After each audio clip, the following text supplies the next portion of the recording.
এটা হলো বরের বড় বোন, বইয়ের জন্য কি কি আনছে সেটা বের করে আমাকে দেখাইতেছিল। ফ্ল্যাশব্যাক। একগুচ্ছ গোলাপ হাতে নিয়ে আমির হামজা রওনা হয়েছে আমারই পরিচিত একটি ছোট বোনের বিয়ে দেখতে। সেই বিয়ে তেমন কোনো আয়োজন করতে পারেনি, হুটহাট করে যা পেরেছে তাই মেহেদি দিয়েছে। তো এদিক দিয়ে যাইতে না যাইতে অলরেডি বরযাত্রী আইসা পড়ে।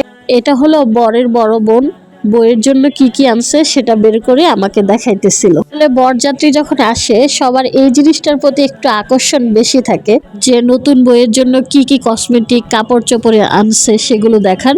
অ্যাকচুয়ালি অনন্যা খুবই লাকি, ও শ্বশুরবাড়ির আত্মীয় স্বজন অনেক বেশি ভালো, যতটুকু আমি অল্প সময়ে বুঝলাম। মুরব্বীদের মুখে একটা কথা আছে যে বিয়ের সময় ঠকে যায় সে নাকি সারা জীবন ঠকে যায়। যেহেতু জুমার দিন ছিল তো কাজে আসতে দেরি করতেছিল, এদিক দিয়ে তো পেটে ক্ষুধায় চুচু করতেছে, তো বিয়ের আগেই খাওয়া দাওয়ার কাজটা সেরে নি।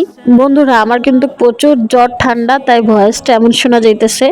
রোস্টটা দিয়ে খাবারটা শেষ করে আমি আবার পোলাও নিই, পোলাওটাও অনেক বেশি স্বাদের ছিল।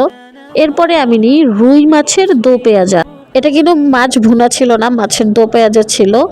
আর মাছ ভুনার রেসিপি একটা, আর দো পেঁয়াজার রেসিপি আরেকটা। টমেটো দিয়ে মাখা মাখা করে এটা একটু দো পেঁয়াজা করেছিল, খুবই বেশি মজা ছিল। তারপর আবার অল্প একটু পোলাও নিলাম এবং আমার প্রিয় গরুর গোস্তের তেল চর্বিওয়ালা 2 পিস গোস্ত দিয়ে আমি খাবারটা শেষ করি। অনন্যা রাম্মু আন্টি আমাকে এত বেশি ভালোবাসছে, মনেই হয় নাই যে ওনার সাথে আমি প্রথম দেখা করছি। আন্টি আবার বাসা আসার সময় আবার এই যে এমন করে প্যাকেট করে দিতেছিল। এই তো অনন্যার বিয়ের পর অনন্যার স্বামী এবং অনন্যার ছবি।